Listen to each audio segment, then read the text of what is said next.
Hi, everybody. It's Marlene with Miami Ghost Chronicles, Stories of the Supernatural. How you all doing today? And today, Happy New Year, everybody.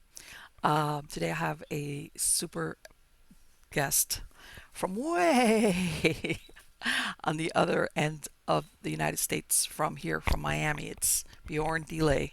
And believe it or not, he is out of Alaska. And as a matter of fact, he's a lifelong Alaskan, and he's a writer. He's been published in magazine Sierra, Alaska, Desert Companion, Coast and Kayak, Adventure Kayak, North of Ordinary, Earth Island Journal, High Country News, Birdwatching Alaska, Sporting Journal, Hunt Alaska, and Fish Alaska. You've been all over the place. And he writes a weekly outdoors column for the Juneau Empire newspapers. Uh, which is called Off the Beaten Path, and a column for Hunt Alaska magazine, which is red gold, and he has a bi-monthly column for Fish Alaska magazine, Cautionary Tales. And when not writing, which I imagine that's got to be most of the time, he works as a wilderness and wildlife viewing guide and instructor for the University of Southeast Alaska's Outdoor Studies program and at the Mental Health Unit of Bartlett Regional Hospital. Now, he definitely is an authority on Alaska and the outdoors, which is great because he wrote a book called Haunted Inside Passage, which is his first book. Okay. And of course, that's where the paranormal ties in. How are you doing today, Bjorn? I'm doing great. Thanks for having me. I appreciate it. Absolutely. No, my pleasure. My pleasure. Let me ask you, it sounds like, I mean, of course, everybody, when they think of Alaska, they absolutely think of the outdoors. It's like it's a given. But it sounds like you spend more than your share outdoors. Um, Ye- Yeah, yeah. besides I the, spent a ton I of imagine time. besides the time that you spend writing, you're out there, out there, period.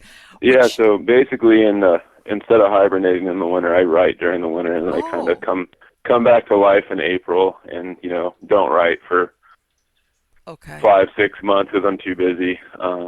okay. Doing my own trips in wild places, and also guiding people in wilderness areas too. So. Right, because what in winter out there, even some of these activities, you just can't do it because of the weather, so people just leave it off till the right time of the year to go out there.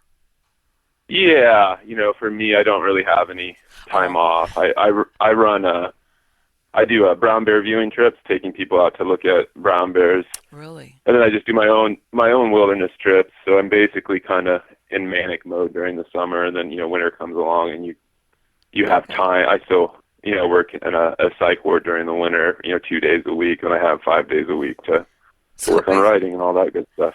you've So got your own cycle going on. Like you said, you don't hibernate, yeah. but you've got things going on. Like you already got everything down pat. Now, let me ask you. I know that you wrote this book about paranormal. I don't know if some of them, are urban myths or just tales that are told. But before we get into Mhm. that, have you ever had your own firsthand experience with the paranormal? That's a tricky question for me. 'Cause I've encountered lots of strange stuff that I can't really explain, but it's Mm-hmm. maybe not your stereotypical ghost or whatever sort of encounter you want to call it. Okay. Um, but I've had lots of strange stuff that be it with wildlife or just with Really? the landscape, with Oh, stuff that wow. is just I can't explain what happened, but it's definitely different than Okay. your what you might do. And you know what? I understand totally what you mean that in some instances you might not be ready to put the supernatural, the paranormal ID on it, but at the same time, like you said, there's just something about it that you can't quite explain or come with a logical, rational explanation for what it was that you Mhm. witnessed, on whatever level. Uh, No, for sure.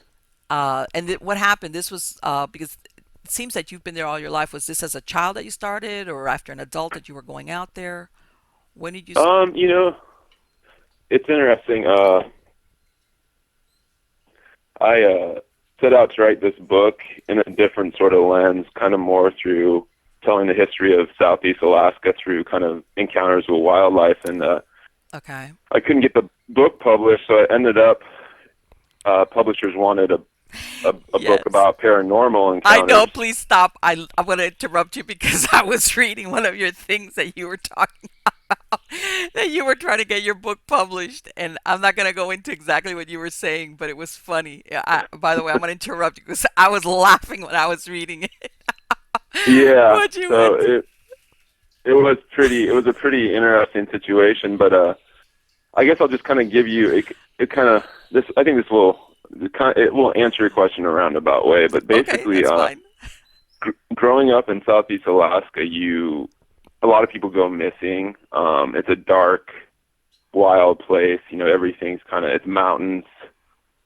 Basically, on one side of where I live, there's a 1,500 square mile ice field, just glaciers, Wow. and on the other side, there's this archipelago, these islands that are just many believe have the densest population of brown bears on Earth. So, I'm crammed in this little city in between that area. So you grow up with Mm-hmm. those two things on your side. People disappear. Boats go down, and there's this story. We grow up hearing about. It's a Tlingit story that's very much been assimilated into just the culture of Southeast Alaska. It's this boogeyman we call the Kushtaka. Okay. Um, and it roughly translates as the land otter man or slim people.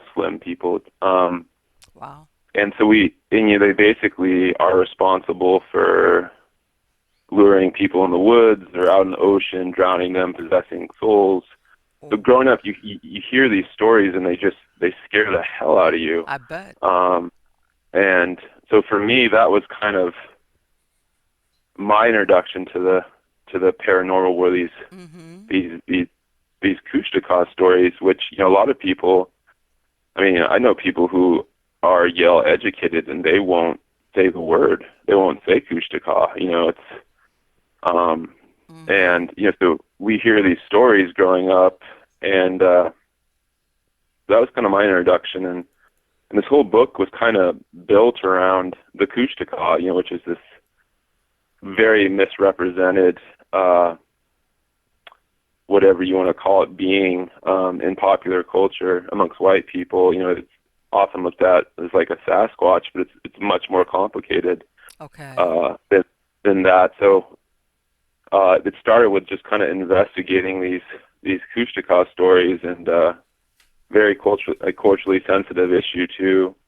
Um, and then it kind of evolved into this book. So the whole book kind of pivots around the Kushtaka, and then also incorporates basically the history of the last 300 years of Southeast Alaska, northern Southeast Alaska, as told through paranormal events and unsolved mysteries.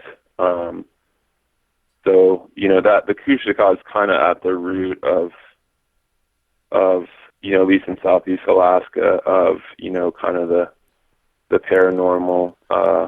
Right. Well, because it App. sounds almost it's like basically you're saying what is it that they're thought of as luring people away because like you said there's a lot of people that go missing. What is it that they lure Hmm. them away or once they're lost then they do something to them? Yeah, basically, once you're lost, some stories would say, you might be killed if you're lucky, but essentially you become a Kushtaka, and it's Oh. it's a much more complicated story than like a monster luring you away. I interviewed one Tlingit elder, and he said there's a Kushtaka in every one of us, and essentially what the Kushtaka is something that turns us into something we were never meant to be. Say a murderer, abuser, a drug addict. Oh my God, that's So very it's like scary. it's really interesting. So but it's not just a metaphor; it's a living metaphor, which is kind of goes beyond a lot of Western understanding. So it's this monster that lives inside of us, but it also very much lives in the ocean and in the rainforest wilderness that surrounds us in Southeast Alaska. And especially as a kid, Uh-huh. it's also something that's not really talked about because it's taboo in a way. Even talking about it, um, a lot of people, just saying the name can summon it to you, and Oh my God, it's it's got one of those things going the on, huh? Like let's not talk about yeah. he shall he like Voldemort. Yeah, it's people take it serious, and No, I believe it. you know, for me going into this project, you know, I can't say I was a ghost guy. I wasn't Mm-hmm. into the paranormal. I mean, I was interested, just like I feel Right. like anyone that has any sense of curiosity at all, you know, any awareness that there's way more going on than what makes up our little perspective. You know, there's so much. Mm-hmm. I was interested, but it wasn't a ghost guy. And then doing this project, man, it really opened my eyes to uh, just just these different crazy experiences that people have. And I think one of the things that I took away the most from, you know, I basically worked on this for 5 months, you know, pretty much, you know, relentlessly. Okay. And I would interview people, but then other people would come and tell me their stories that didn't pertain to what I was writing about. And what struck me was that once people were comfortable with you and they knew Oh, you weren't going to yes. ridicule them, it was like Mm-hmm. everyone had ghost stories. People from, people, you know, I work with extremely psychotic patients Mm-hmm. frequently. Everyone from those sort of folks to, you know, Republican politicians. In Right. they wanted to share these stories. I'd be at the Yeah. checkout line and someone would recognize me and they'd start telling me a ghost story about a ghost that was present when they were giving birth to their child, or this strange Mm-hmm. thing happened. You know, I couldn't include it in my book, but it was it just struck me. You know, it was Like you just said, once they how. realize that you're not going to make fun of them, you, for all Hmm. you know, you might be the only other person besides themselves that's actually heard that story. Some of them I definitely, you know, some of them, yeah, and then some of them, some stories, you know, I didn't put in, and you know, I was asked not to tell. They just wanted Yeah. to share. You know, some of the scariest stories, honestly, I can't. You know, I've sworn No, I understand. Believe me, I've been there not to tell. before. I've heard things where people, it's like, I just got to tell somebody. I mean, that, but I know that Mm-hmm. some people, confidentialities, and that's another thing that comes with it, besides the not making fun part, the belief that you're going to hold their confidence and that you're not going to talk about it or much less give away their name. Uh, but yeah, I can understand why people, because they themselves, I think, sometimes have a hard time understanding what happened to them, but they know that it Yeah, happened. It's like, it was. You know, what I kept coming across is this inexplicable event happened. You know, mm-hmm. the person couldn't explain what it was.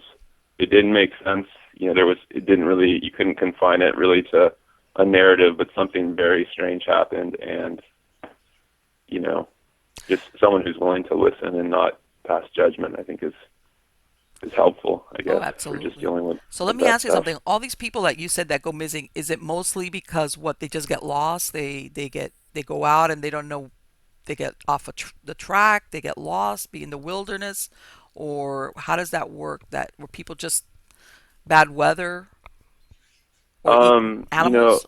uh, probably the most common thing, well, not even probably, but in Southeast Alaska, people go missing on the water. The ocean's super dangerous. Oh, okay. Um, so you know, lots of fishermen Mm-hmm. disappear. You know, people boating out to go deer hunting disappear. Planes disappear. You know, small planes. We definitely spent a lot of time with, you know, flying in small planes. You know, sometimes people just walk. You know, actually, yeah, it does happen pretty frequently. People walk in the woods and they just vanish. Being that I spend so much time in the woods, you know, it's easy to get lost. It's easy to get hurt. And And then, I you imagine know, the weather does you in really quick because weather can do you in really quick. And, you know, some people point to different things. You know, it's interesting when a guy who considers himself, I'm not going to say his name, a Bigfoot expert, you know, was saying that, you know, some of these women we've had a number of women who've gone missing in my area. okay. You know, he's pointing to his explanation was, you know, Bigfoot got him, and to me that just is absurd. You know, it's so easy So in other words, to okay, just because of the ratio, I see what you're saying. Hmm. yeah. So it just people disappear in a variety of ways, but generally it's, you know, off boats, and that's, you know, something that's, you know, Let me ask something. Have you ever late. participated in and I guess what, for lack of a better word, expeditions or efforts to locate people, considering that you spend so much time in the wilderness?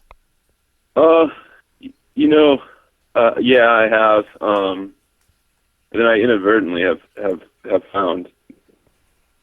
I've found missing people inadvertently, and I've found missing planes inadvertently Really, too. I was So, that you beat me to my next question. I was gonna say, do you ever come across somebody that got lost a year or 2 years before, months before, and all of a sudden maybe the weather changes and you find them, or what's left of them, I uh, imagine. yeah, I mean, I have found other remains of people. It's definitely and some of it's pretty sensitive stuff as far as Oh, sure. yeah. But I've found people who are lost and alive too, not on purpose, but Right, right. so um, yeah. So it's definitely that's just the way it is. Wow.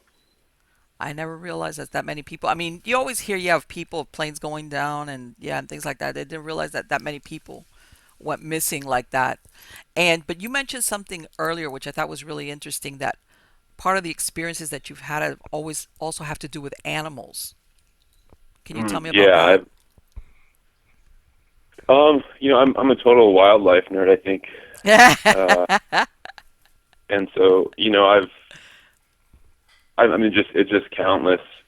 I'm amazed by just the psychology of animals and what we don't know. I've had Mm-hmm. everything from a young bull caribou follow me when I was by myself all day at 20 feet away. It just doesn't make sense. And just stuff like that. Bears acting a certain way.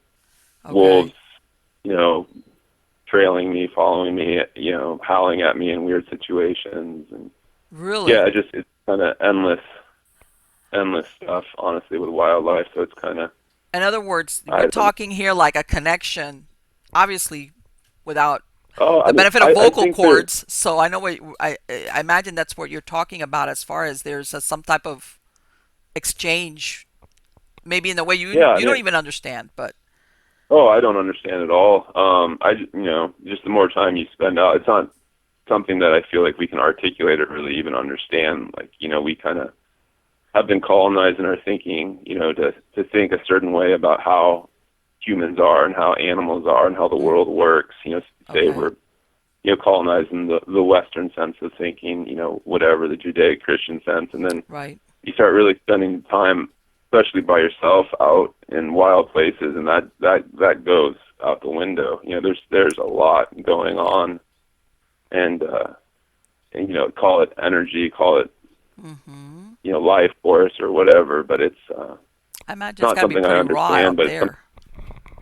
yeah, it's something you feel, and you don't, you can't really put it in words, and maybe it's different for you know, I was doing, as I was telling you earlier, I'm doing a bunch of interviews for kind of some environmental pieces I'm working on for Mm-hmm. Alaskan magazine, and one guy was saying that when you're out in the silence, your mind makes up whatever you want to hear. So whatever you want to hear when you're out in this great silence, your mind can contrive whatever you want to hear. And it was an interesting thought to think of, when you are out so far beyond everyone else and society and whatnot, what you end up, is it something that you're creating that you feel and hear, or is it something that the world's giving you? I don't know.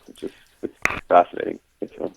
But I imagine that up to a certain point, when you know yourself well enough or trust yourself well enough, you still also know what I'm hearing. Am I supposed to be hearing that? Is that part of the landscape or wherever it is that I'm at? Or is that something out of the norm that, like you Yeah, I mean, said, that you're like, okay, this does not fit in for where I'm at? hmm yeah. So one of my strangest, I don't know that I'm sure of, one of my strangest, you can call it a paranormal experience if you want. But it was one of those things where I'm 100% sure it was happening. Oftentimes, whatever, you can write it off to sleep paralysis, or what, you can write off, you know, whatever strange thing happened to you just to coincidence or whatever you want to call it. But my one of my strangest things that ever happened to me was I was on basically just a solo trek across the Brooks Range, which is the Arctic most mountain range in Alaska.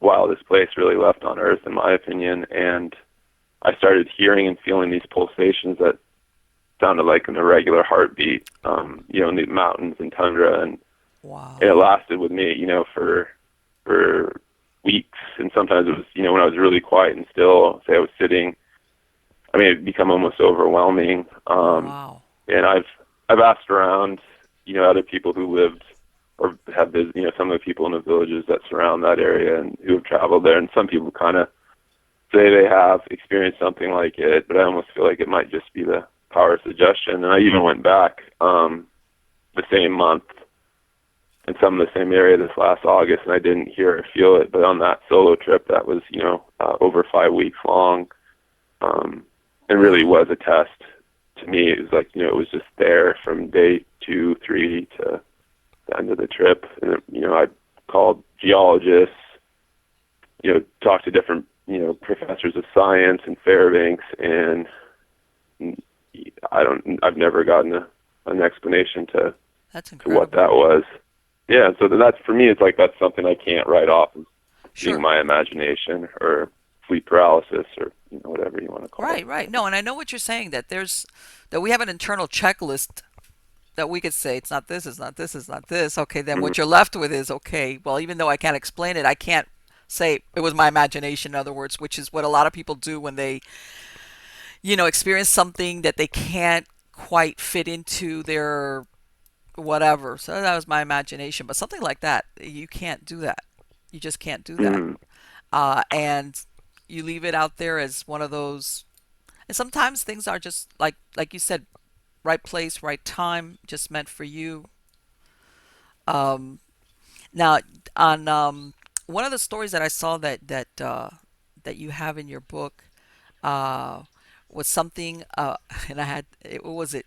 It was about naked Joe Knowles. And Oh yeah, yeah, what's going yeah. on with that? Well, that's the least paranormal story in the. There's 20 stories in the book, and I really debated whether or not to have that story in there, but I feel like it's so, basically, I feel like reality TV haunts Alaska. Like, and so I was like, Joe Knowles was this, basically, in my opinion, kind of the birth of, before there was television, it was like in the 20s, this nude Okay. survivalist wanders off into the Maine woods claiming he's going to survive, off the wilds and send back, cartoons he's ridden on birch bark, and basically that whole kind of, I mean, it's completely bullshit. And that whole sort of phenomenon came to Alaska with reality television. So Okay. that story is essentially about me working on these different, as a guide and safety coordinator on when I was younger and more desperate for jobs, working on these reality show sets Mm-hmm. where I mean, big companies who just I mean, they don't. All these shows are fake. If anyone's wondering. And I mean, I think I could get in trouble for some of the things I wrote in that one, which is fine with me. I don't really care. But you essentially have these producers who, like, the story kind of starts with this producer. It was for a National Geographic reality television show, Okay. asking me what the chances are we can get an aggressive brown bear encounter on film. And I told him 0. And he gets all upset with me. We're on Chichikov Island, which is has a very dense population of brown bears, which same thing as a grizzly bear. It's just a coastal grizzly bear. And so I told him, there's 0 chance. There's like 10 of us, and everyone's screaming and being ridiculous, and basically displacing every bear in the area is running for its life, scared to death. It's like, And yeah. so he gets all mad at me, and it's just like, I don't, to me it's just absurd. I mean, it's utterly absurd. And then he comes up with a bright idea that we'll just pretend to be attacked by bears Oh for the my next 4 days.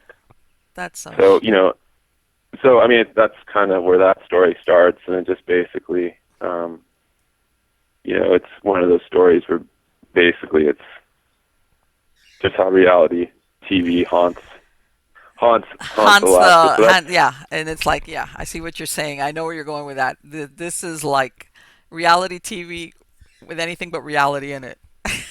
Like, no, let's make it yeah. up as There's we go along. another guide her that worked. Has worked a lot. A friend of mine who's worked with a lot of these productions. Her favorite quote is, this producer, yelling at everyone to give him 5 minutes of reality, when he's trying to film. So And it's like, okay, all right. yeah. So I mean, I was debating whether or not to keep that one in, and I just did because part of the book is it's trying to just essentially depict the history of northern southeast Alaska. Starting at first contact between Russians and the Tlingit folks. In 1742, and then going up into the present. So that's basically why I was like, well, reality television has really colored, the world's perspective on Alaska. So I wanted to include that, even Okay. though there's no real ghosts in that story. So, And how about you also mentioned something about a serial killer by the name of Ed Krause? yeah, that was, writing that one was, that story for me was that story is just nuts. And just researching that story, I got to feel like I was a detective, and it's just, I don't know how the story's crazy. It's like it's waiting for someone with a lot more But you know what? And the reason talent why and I'm insight. asking you is that I mean, God knows everybody gets labeled now serial killer because of the whatever goes with it. But I had never heard of Hmm. Ed Krause, and I was like, "Who's this?" I never heard of Ed Krause. Exactly. That's exactly what I mean, even in Juneau, I had heard like a rumor, and I grew up in this town, Uh where huh. he did a lot of his killing supposedly. But even in Juneau, he's not.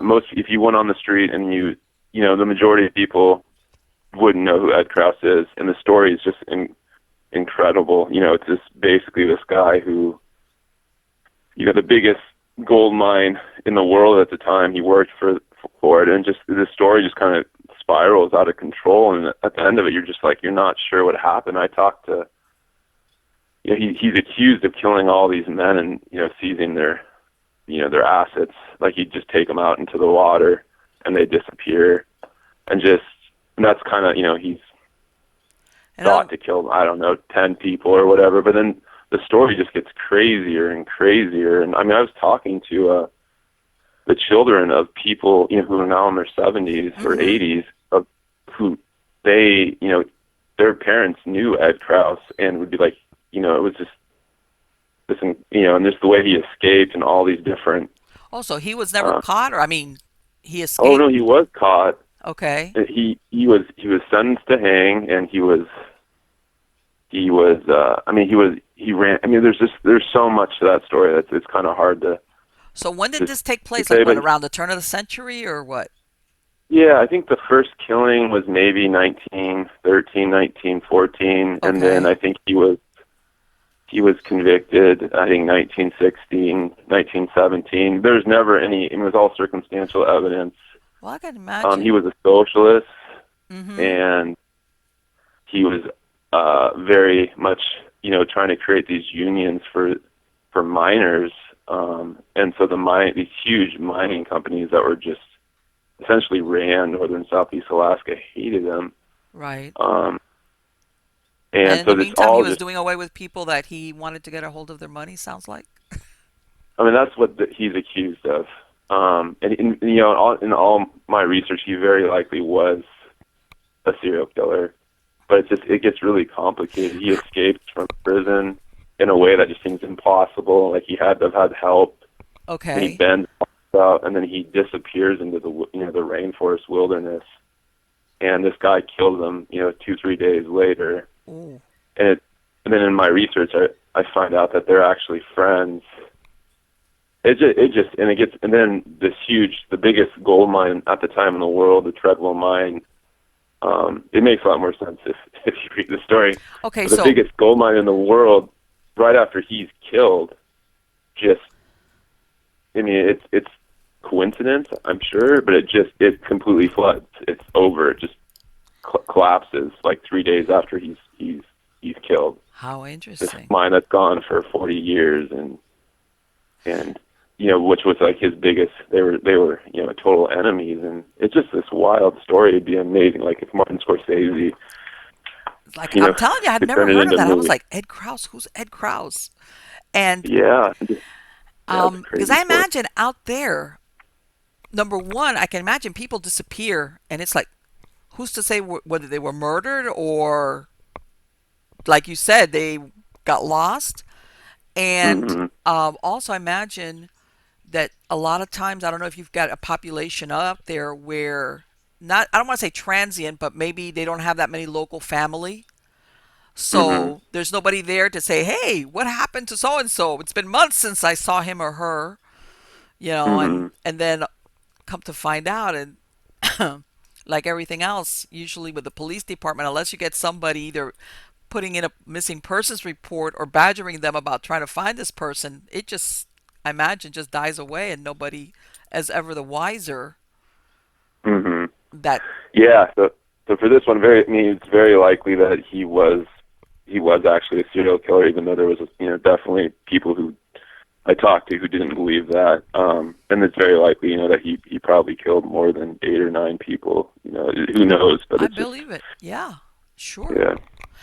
Let me ask you something. Have you, because it sounds like you really, when you're out there, like you said, in the outdoors, you definitely, you're in touch with something out there. Have you ever, let's say, come back home and gone from one environment, which is the outdoors, to being inside, and I don't know, this might sound like really like you have something like either spiritual or a spirit from the outdoors come back with you into your home, that you kind of feel a presence? Yeah, I don't really know about that.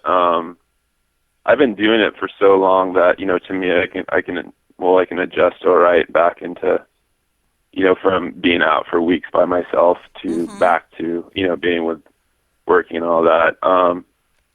One interesting thing was, some friends from down south, after reading this book, who are ghost people for sure, Okay. warned me, like you need to be careful. You opened yourself up to, you know, um, you opened yourself up with this project, and you got to be careful about what gets in.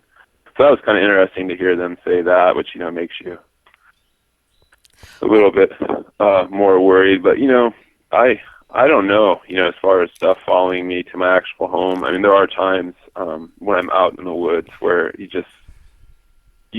can't help but wonder, what's going on, if let me there ask is you something. Have you something. have you ever come across animal spirits? And that's kind of an interesting thing. Because I've had a lot of what I consider haunting experiences with animals, and Mm-hmm. I don't know if I was actually kind of thinking about that. Could a bear haunt? Like, could a dead bear? Does a dead bear possess Okay.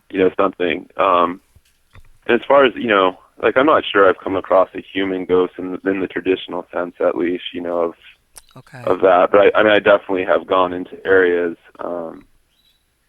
in wild places, and you just know right away you're not supposed to be there. And usually Really? for me, it's more because I realize there's an aggressive bear around, and it's like a sense that tells you need to leave. And that might just be, Oh no, that sounds like your instincts are on cue, and of course you probably got them very yeah. finely But tuned. I don't know if that's if that's a spirit thing, or it's just some sort of. I was actually, yeah, once 2 hours before it happened, I just got increasingly more and more anxious when I was on one particular trip in the Arctic, and I just, it was irrational. I was totally like, you're acting irrational, Bjorn, and but I just kept getting more and more nervous, Okay. building up these 2 hours, and then sure enough, a grizzly bear came charging down a mountain at me. And it Wow. just kind of, it makes you wonder, could I somehow smell that there was a threat, or was, like, what sense was going on that Right. made me so anxious? And I've had a lot of other things kind of like that happen, where whether it's danger, or whether, you know, But it I sounds had like you've a, had I had enough a, experiences that now you kind of listen to it, even if you can't explain it to yourself, in other words. yeah, and the interesting thing is I'm not really conscious of it when it's going on either. I just feel like, wow, you're feeling really anxious, or, oh, that there goes a deer down towards one direction. I'll go follow it, and it'll lead me. It led me to a down plane once that happened.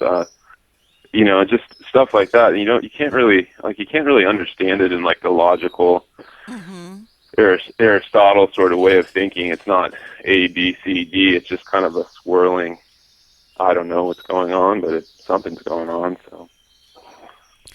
And it sounds like, have you ever really had a close call with any animal? Which I imagine out Oh, there, what's I mean, the bear and what do you have? You have wolves out there, right? yeah. Wolves generally aren't really a threat. I work with brown bears. I spent much of my adult life with Mm-hmm. brown bears, and so yeah, I've had quite a few close calls. I've never been touched. I've been quite close to being knocked down a few times. Had my tent trampled Okay. when I was with it, and it's just kind of you learn more and more uh, every year. I've worked as a bear guide, viewing guide, not a hunting guide, for I think 6 or 7 years now. Mm-hmm. And those bears are very different when they're used to people. It's the bears that are um, not used to people kind of peacefully being amongst them that can be problems. So yeah, it's definitely it just goes with the territory. So, and I've only had a problem with a wolf once, and that was because it was injured, sick, and starving, and it just Oh, was going to die if it didn't eat something. So it was debating whether or not it could try to eat me. So. let me ask you: does that happen out there? And this is like off the paranormal subject, where you start getting animals that either because they're older and firm, they start going around where there's people because they're getting trying to get food. In other words, that they just can't hunt the way they normally would. Do you have that Yeah, out there? in that case, that particular wolf was, I don't think that wolf was more than 2 years old. Mm-hmm. Its paw had been mangled somehow. Maybe another wolf did it. It was emaciated. It could have had a lot of parasites, and I was in a pretty wild area, so I think it was just. I mean, it just knew if it didn't get, if it was going to die. Like it was one of those kind of moral things where I felt like I almost should have just shot it. But then at the same time, it's not my place to Right, intervene with yeah. It's like nature. exactly like hmm it was And gonna. then for bears, it's not like tigers here with brown bears. Mm-hmm. If you do, and there are definitely some aggressive incidents with bears that are old. But that doesn't happen that often. Usually, Okay. those old bears or starving bears. I mean, it does happen on occasion, but usually, other bears take care of them pretty quickly. Okay, which is Um, nature. Nature. In other yeah, words, just nature. yeah, Yeah. yeah, exactly. Like at some point, whether they can't hunt for themselves or they get sick or whatever. Okay, hmm which is understandable. So, what would you say has been the experience that you've had that you could say this was the most paranormal like experience that I've had? Yeah, I've had weird sleep paralysis stuff in the woods, but it's one of those things where I can still say it was sleep paralysis. But if that sort of stuff that kind of throws you off when you feel, I mean, I'm sure people have sleep paralysis all the time, so I can't say that that was, actually something beyond me or not. The pulsations in the Arctic were definitely uh, were one of the biggest by far, and just Mm-hmm. you know, I'd say that was one where I don't know if it's paranormal though. That I feel like that there's an explanation there. I'm sure there's an explanation that we'll figure out for a lot of these paranormal phenomenons that people have. In 30, 40 years, Oh, I imagine we'll have a better. Hopefully, we'll evolve enough to have a better understanding of uh, these sort of experiences. But just lots of just kind of weird coincidence moments of travels where you know. weird Yeah, stuff will happen. right. That you You can't. And I know sometimes it doesn't. A lot of people sometimes think that paranormal events have to be something really significant, and sometimes it can mhm. be something kind of like small and very easily overlooked, unless you I think catch that's it, or in hindsight yeah, realize, wow, wait a minute, you know, yeah. So I'm always reluctant. I'm trying to keep my sanity. It's not always easy, especially in the field I work with. So, unless I can really, you know, and sometimes just working with people who are really suffering from schizophrenia mm-hmm. in the throes of psychosis. It's just and they're hearing stuff, seeing stuff, and Wow, stuff like that. It's just all about you're not sure.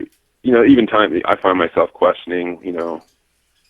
I mean, they're real to that person, and just yeah, basically, sure, for me, I just try to unless I can use it in a positive manner or something strange or weird happens, unless it's something that I can use in a positive manner, I think I probably am guilty of pushing it out of my head, unless um, yeah, it's something I can use. well, Um, let but me yeah, ask. I don't know.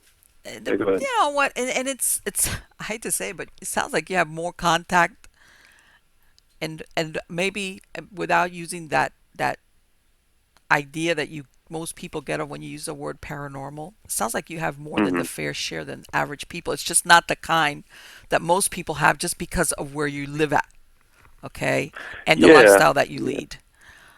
yeah. I Uh, think that could be true. I think it's just kind of I mean, my crazy. I've done a lot of long solo trips.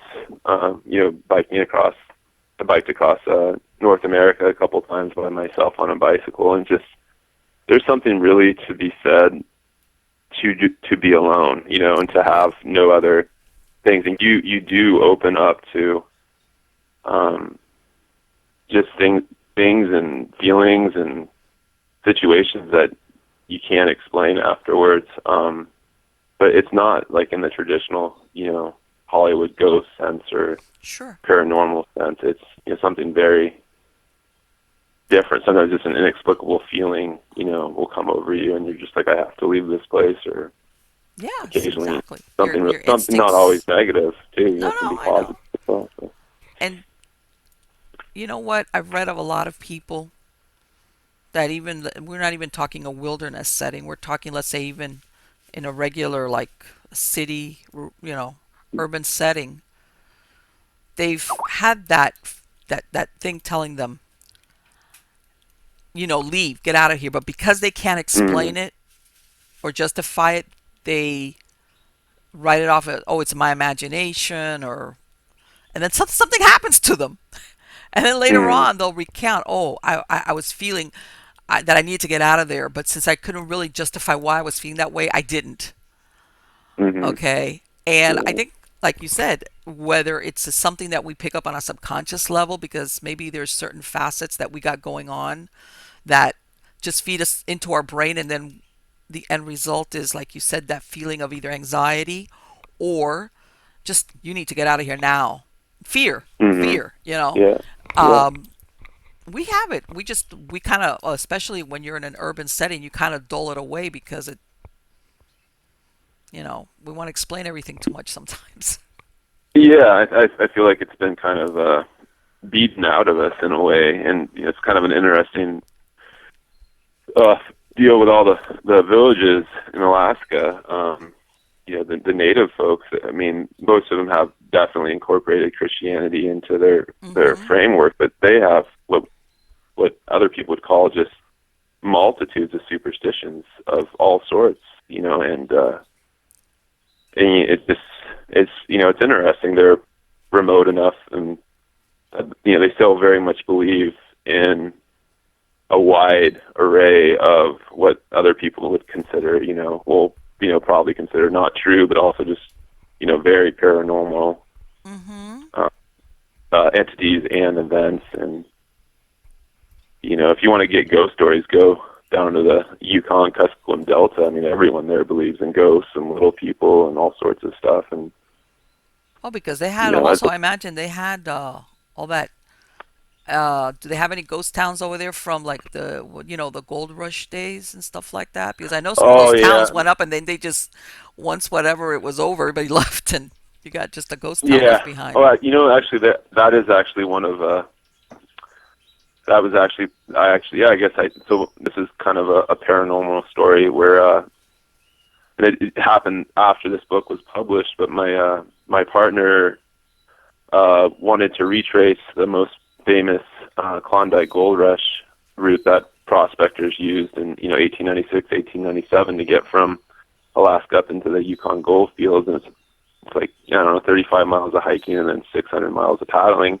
Wow. But when they were prospecting, so she wanted to retrace it, and I any chance I can to go on a trip, I'll take it. And but on the route there, there's all these ghost towns like you're talking about, and some of them, in one winter had 10,000 people in a tent city, Uh-huh. and we were camped out at Bennett Lake, which was it's the start of the Yukon River, where all these prospectors, they built their boats and they waited all winter for the ice to go out so they could paddle down to the gold fields. And we were camped there, and I mean, we didn't sleep a wink that night. I mean, it's just this. There's still remnants, broken Mm-hmm. glass, and there's one old cathedral that's still set Oh, up. really? And anyhow, we get up in the morning, and my girlfriend's on early riser, but she was ready to go at 4, and she just had a weird look on her face. I hadn't slept at all during the night, and we paddle away, and she looks back, and she's not a ghost person at all. She's very logical. She's like, yeah, I'm pretty sure that place is haunted, but she didn't want to talk about it until we were a couple Yeah, I miles was like, away. But just that sort of, I mean, what was going on? There was no ghost or anything that I'm conscious of, but we were anxious and could not sleep at all. It right. just didn't feel right, like we were, talking about earlier. So Yeah, kind of interesting. exactly. Like you can't put your finger on it, but you go, this is not my normal. This is not how I normally would feel just because I can't Hmm. explain why, but uh, let me ask you have because you mentioned it earlier. Do you ever take people out looking for Bigfoot? I have never done that. I've never. Uh, it was a lot of fun for me, but I attended a Bigfoot conference. There's one section in this book that deals with Bigfoot, Mm-hmm. largely about Bigfoot sightings in the southeast Alaska, but more just kind of on our relationship Okay. or our relationship to wildlands, and basically most of our kind of divorced, like most of us don't really have that relationship to wild places anymore, and how Bigfoot's kind of this wilderness spirit or whatever you want to call it. And some people's opinion, some people believe Bigfoot's an alien, some people believe it's an undiscovered hominid. So I went to a conference which was interesting, enjoyable, but for me, the Bigfoot thing is, being that I spend so much time in wild places in Alaska, it's kind of hard for me to, Well, I was gonna because say, everything leaves a sign. considering Everything how leaves a much time you sign. spend out there, you would be the perfect. I'm, Hmm. I'm thinking to myself, if anybody would have had a sighting, if it was out there, it would be him.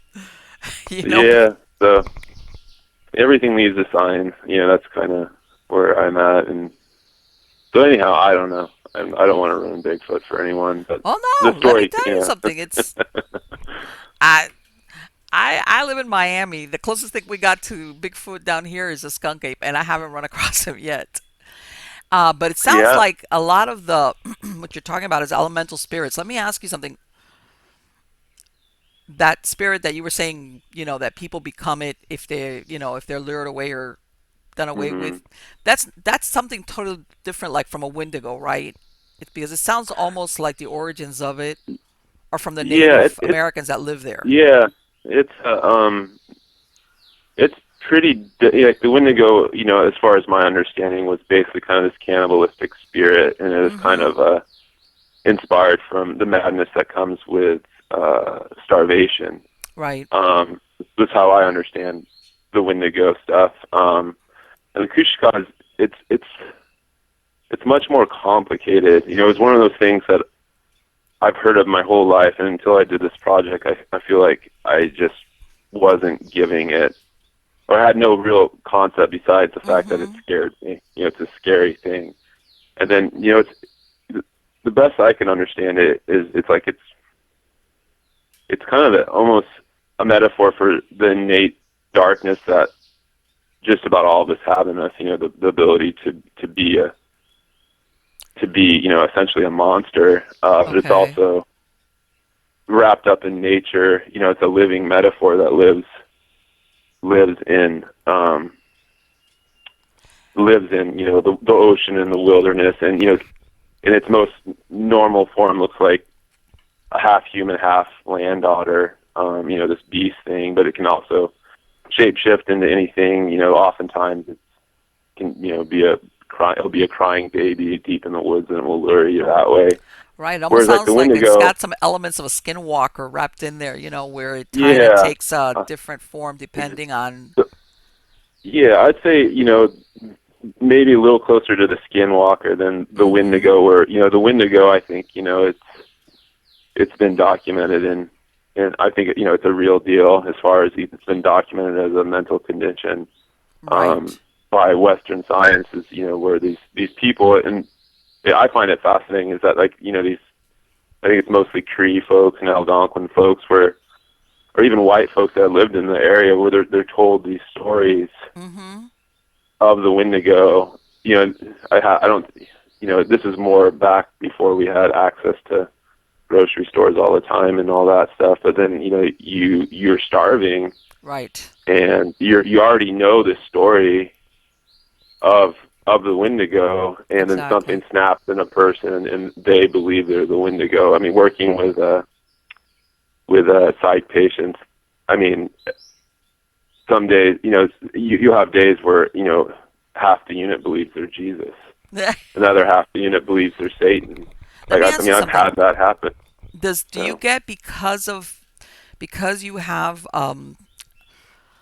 I know there's a lot of people that because you spend your seasons, you have so much darkness. In other words, you have limited sunshine. Do you have any people that have that are affected by that, by the weather? Oh yeah, yeah. I mean, it's pretty funny to think in the context that you're in Miami and I'm in Alaska, and how different our realities are right Yeah, now. I mean, Yeah, seasonal I know that deception. I believe it's seasonal affect disorder, and Yeah, it's that's it. It's definitely prevalent. I mean, in a very real sad sense, we have such a high rate of suicides and homicides and hmm abuse, and it's related to the darkness and I was the gonna say I'm isolation. sure they've For trended sure. it and found that there's an uptick probably in what the winter months or things like that. Yeah, yeah. I don't know the exact. I'm sure they have, but I mean, I think we just about lead the nation, or probably lead the nation in all things bad when it comes to that sort of stuff. So for per capita. So. Well, as human beings, I guess. I mean, but there's also I can understand with the weather, but I also think a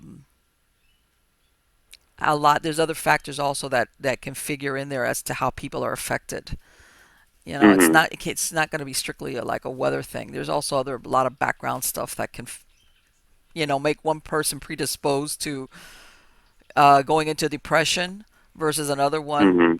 rides it out like, I wish it was sun, but since it's not, and I live in Alaska, okay, In other words, they Yeah. see the positive aspects of where they're at because it's over there. I mean, I've never been personally to Alaska, but it's beautiful. It all depends Mhm. on from what how you approach it, from what end you approach it.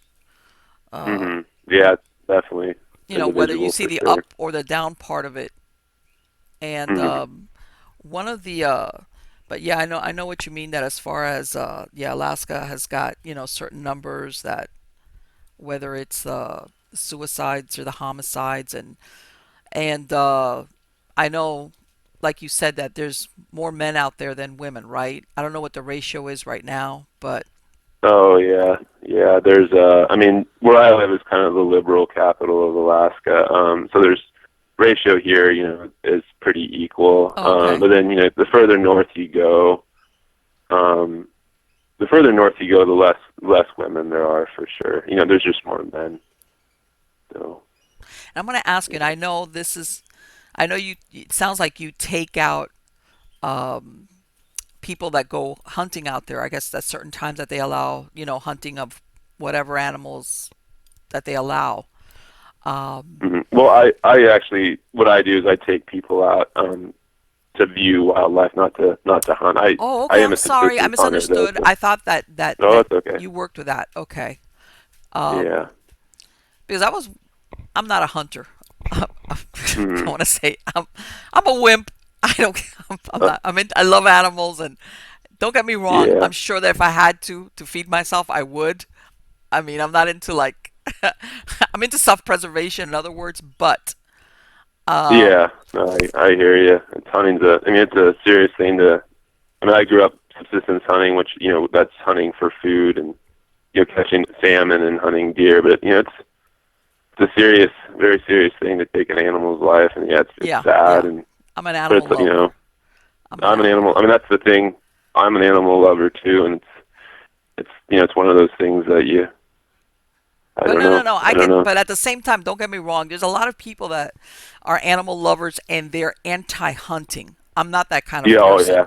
I'm an animal Yeah. lover, but I understand that there's people out there that are hunters and that they consume or they, what they hunt, and that's understandable. Mhm. It's like, okay. Yeah. I mean, let's face it. I'm not going to be a hypocrite. What do you think? What happens to what I eat? The chickens, the cows. What do you think? They're not hunted, but Yeah. it was a Yeah. living animal before was killed and used for food. But and I guess my question is, have you ever had anybody go out there taking somebody out, let's say, for whatever reason, and they've had their own experience, or you've something's gone on with them where they're not used to being out in this setting, okay, like you are. Oh. Yeah. I mean, I mean, that happens. I mean, I think the headline in the Anchorage paper was people being rescued off, deer hunters yesterday. Yeah. I mean, I think the I think it definitely throws people off who aren't used to. I mean, like where I live, it's just jungle and mountains, so you're gonna go wander around in the woods. It's a totally different deal. Or didn't write about this, but there was one lady once who I encountered. She was from back east, but she was camped on a salmon stream to try on Almaty Island, which is supposedly densest concentration of brown bears in the world. And camping on the salmon stream there is like camping on the brown bears dinner table, which is just it's just ridiculous to ever think about doing that. One, it's dangerous, and two, it's disrespectful to the bears. And Mm-hmm. she was a professor from back east trying to answer philosophical questions that I didn't totally understand. But yeah, I mean, for her, I mean, she was just baffled. The bears weren't acting the way she expected them to act, and to her, Wow. it was interesting to walk. She ended up having to be rescued.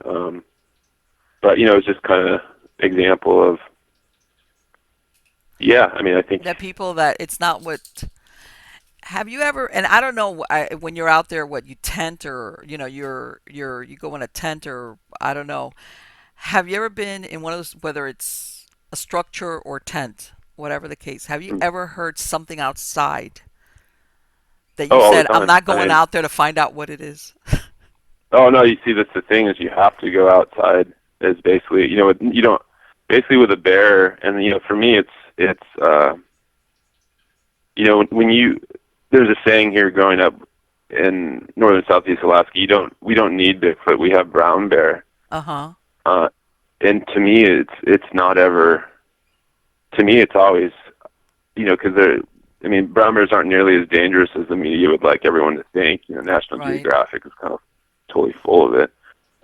But they are still dangerous for sure. And so for me, it's when I hear a sound, when I hear something investigating the tent, there's no question in my mind. It's you have to go out and And find let the out what it bear know that is. you have to let the bear know, or sometimes it will be a wolf. But yeah, and it's you don't.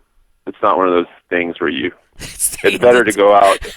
It's the better to go Marlene out and approach. say, I'm just gonna stay in my tent. Forget. yeah, that's not, You that's not can't the do way you that. want to be. No, it just Okay. doesn't work. Because any sort of weakness, any sort of passiveness, as far as if a bear does seek your tent out, you need to let the bear know that you're not going to be a pushover. So for me, I hear a sound, it's you just have to. I mean, it's You have just to go not out even there and find a out what's thought. making that. You have Okay. to go, talk to it and confront it. So, Have you? Well, let's go down that road. Have you ever heard a noise outside? Whatever, oh, wherever you're at, and oh, you of go course. out there, and there's nothing that you're like, okay, so there's no bear, there's no wolf, there's what was it that made that noise? Most of the time when I hear the noise, it's I heard a noise. Usually going out, opening the tent, and stepping out, and talking to. You can't always see it because it's dark, but Mm-hmm. usually that will push them off. One occasion I couldn't tell what it was, but it was right next to the tent, and in the morning I realized it was a wolf.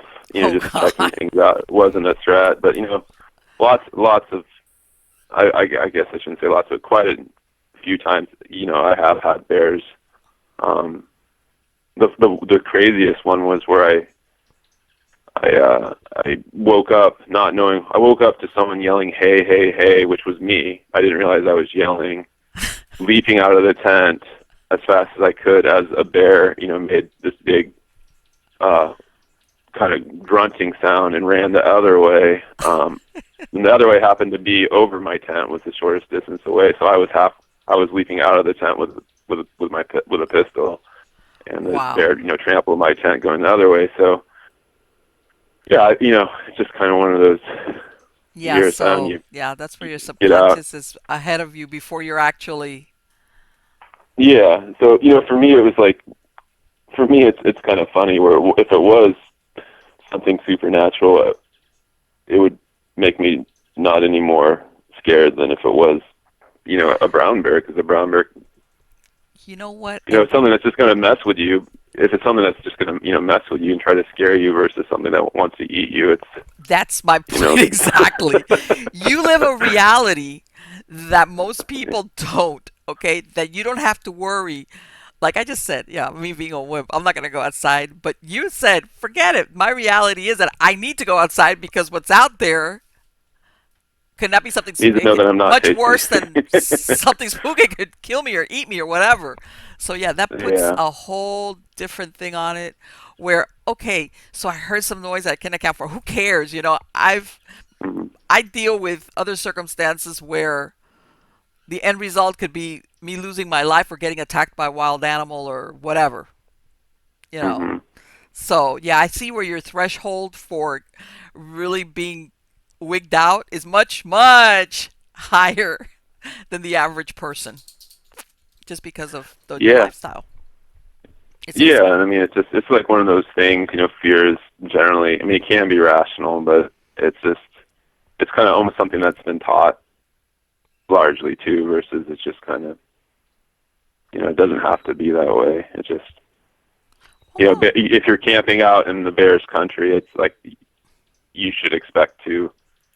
I mean, you can do it generally safely, but you're gonna have to expect that there's gonna be bears around, and some might be curious what you're doing in their, in their woods, so they'll check yeah, you out. like you But said, the consequences of just like staying and not finding out could be, I imagine, terrible depending on what it is that's actually there. Like I said, your yeah, I reality mean, is much different than everybody yeah, else's. the first bear that I really had on my tent, I think I was 18 at the time, and um, I just I did the whole I'm gonna lay in my covers and try to be philosophical, as if animals grunting and groaning and plastering the tent with its wet nose. I'm just like, and I was just like, and that was, yeah, it was one of those moments where I'll just lay here and not say anything. I hope it goes away, Mm-hmm. and it did, and that's how most bear encounters work. They're incredibly tolerant with how stupid us people are. But if I'd heard it approaching, if I had left the tent earlier, it never would have had the courage to um, to mess with the tent as it did for a minute or two or whatever it was. So Yes, kind and of then sounds like they don't want to have anything to do with us. So, no, they don't like us at all. I mean, we're terrible. I mean, on Almerty Island, as I mentioned earlier, it's the Tlingit name is Kutsnawu, Fortress of the Brown Bears, supposedly densest concentration of brown bears in the world. There's been every year about 50 brown bears are killed by trophy hunters. oh There's my been one God, one person killed by a brown bear in the last 100 years, and that's he's horrible. shot the bear first. So it's like, who's the real scary animal? Really. Let me ask you, do you It's guys the have human being. problems? Do you guys have problems with poachers out there? I would like to think not, and I don't. It's regulated. The fishing game Mm-hmm. does a good job of regulating. I feel like actually most of the hunting guides, the vast majority of them are really good people, who Mm-hmm. care a lot about bears, and if if they knew any sort of poaching was going on, they would Okay. they'd scream bloody murder and stop it. So I feel good between fishing game and the actual Okay. most of the bear hunting guides are staunch. They care about the bears a lot. They would not let poaching happen. So. In other words, they're conservationists also, as far They as they are, and that's another hard thing for a lot of environmentalists to wrap their heads around, is that these bear hunting, a lot of these bear hunting guides they care about the bears a mm-hmm. lot. So it's kind of one of those As far as ironies. yeah. I don't know if it's an irony or if it's just I don't know. Well, I think that a lot of people sometimes they kind of think about where when there was hunting that without any type of anybody checking on it. Of course, you had certain species that were hunted almost into extinction, but I don't think that that's the case anymore. Even when hunting's allowed, that like because like you said, they you got to do it at a certain time, or there's only certain Mm-hmm. animals that you can hunt, etc. So Yeah, yeah, I hope not. I hope we don't decimate our wildlife too much more than we already have. But yeah, but Bjorn, thank you so much. It has been wonderful to talk to you. Okay. yeah. I think it's so interesting because you live an existence that a lot of people would think of as an adventure that they would maybe have a 1 week adventure thing going on, and you live this life. Okay. Thank you. Um, and it it kind of gives us a shift. I think it's incredible, like what you're talking about, all these senses that you basically develop and rely on and are second nature to you now, which I think at one point majority of humans would use all the time, but like everything else, we kind of like put them away and either leave them off to our imagination or they get in the way and we don't develop them. But you don't, you rely on them. Yeah, And I mean maybe they just don't serve you or serve. We exactly. we develop what serves us, and kind of interesting to think about. So. Well, sometimes I think also we get too much into wanting to quantify things a certain way. And if you Hmm. can't quantify it, then it either doesn't exist or serves no purpose. And how do you quantify, like you said, a feeling that you get without any reason that you could think either you hear or you see? You just feel it. There's no way that you could Hmm. translate that and produce a proof of it, you know. And in that case, but in your, the lifestyle that you have, it absolutely serves the purpose of keeping you safe. And same thing, how could you ever when you dodge a bullet, you sometimes you never know that you dodged it, in other words, based on Hmm. you doing or not doing something. And that's like the big question mark. You'll never know. But there's other times from what you've told me that yeah, that afterwards you were able to prove like, okay, now I understand why I felt that way. Or thank God that I did or didn't do a certain thing because I just listened to my gut or what was going on in my Hmm. head, and I didn't have to wait till I got that concrete proof before I said, okay, I can do or not do that. So yeah, you have a super unusual lifestyle, and uh, I can imagine. that that every day for you is like, wow. And you're going now into your what? Your writing now that it's going into winter over there. Now what? You're going into your writing cycle now. Your indoor. Uh, Yeah, yeah. I got another book coming out in April. It's actually just kind of hunting and fishing and outdoor humor okay. stories. But the main thing I'm trying to keep up with just different articles for Okay. Alaska magazine and stuff like that. But the main project I'm working on right now is our relation, just kind of humans' relationship. Ours. I'm a human too, I think. With Mm-hmm. brown bears and wilderness. So that's kind of been my project this winter, is just interviewing and writing about different people who have a deep relationship with brown bears, whether it's hunting them or viewing them or you know uh, whatever. Wow. And so that's kind of what I'm working on right now. Sounds great. Fantastic. Good luck to you. I wish you all the Thanks a lot, best man. and happy Yeah. New Year. Happy New Year, and thanks for giving me your time. Absolutely. No, thank you. Take care. Bye. Bye bye. What do you think? I loved it. Talk about paradigm shift. I mean, when you, like I said, I wasn't kidding. The lifestyle that he leads, especially I imagine when it's not winter, is like what people think of. I'm gonna take a vacation. I'm gonna go out there and rough it on a camping trip. This guy does it all the time. And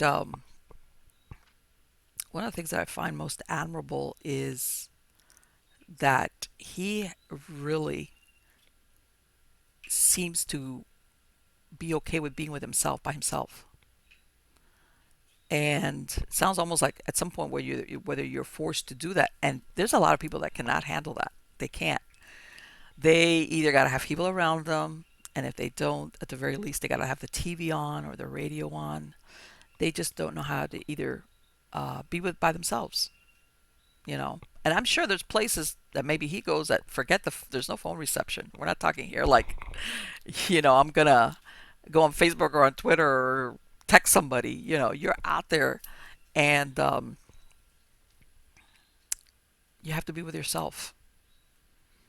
I think most more people ought to do it, myself included, because it gives you more insight. I just think a lot of people are a little bit afraid of what they're going to find, when you look inwards. But in his case, like I said, I don't think he has much of a choice because, I mean, wherever you go, there you are. And I know he was a little bit reticent because I have that feeling that in some cases he doesn't want to have that label of supernatural paranormal hung on some of his experiences, which for all we know, he's the only one that was there. But it sounds like he really has this very strong spiritual connection to what's out there, whether you want to call it the wilderness, the land, the animals, the whole thing. Um, and I think at one point we all had it, when we lived regularly in those circumstances where, you either had to hunt to survive or you had to be really tuned to your environment to know what was going on. In other words, you didn't have, let's say, the weather to give you the forecast. You would look at what are animals doing, um, uh, migrations, all those things. Uh, and I think that when you hook up into that wavelength, that spiritual wavelength, um, you start having more of those paranormal experiences. And by this, I'm not talking about ghosts. I'm talking about paranormal as in feelings, uh, connections, even with wild animals, like he described, um, certain behaviors that you do without needing to get some type of concrete evidence. Oh, I'm going to do or not do that because of this. Like, in other words, you learn to do that. Um, I think that comes as part and parcel. So I'm sure that he's got a lot of stories, which I'm hoping to get him back on, and maybe he will talk a little bit more about those experiences that he's had when he's out there, when he's out there, and especially the connections with the animals. Okay, like he said, he made reference.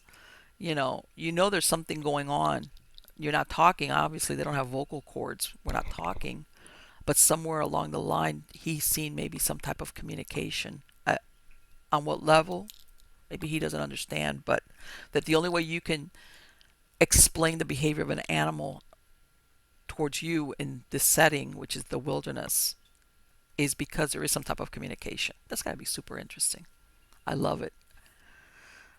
And I know he was hesitant about throwing cold water on those out there that believe in Bigfoot. But I'll tell you what he was describing, okay, about this. I don't want to. It's obviously it's not a skinwalker, even though I believe he called it a kushka or something like that, kushtaka or something like that. I believe it was.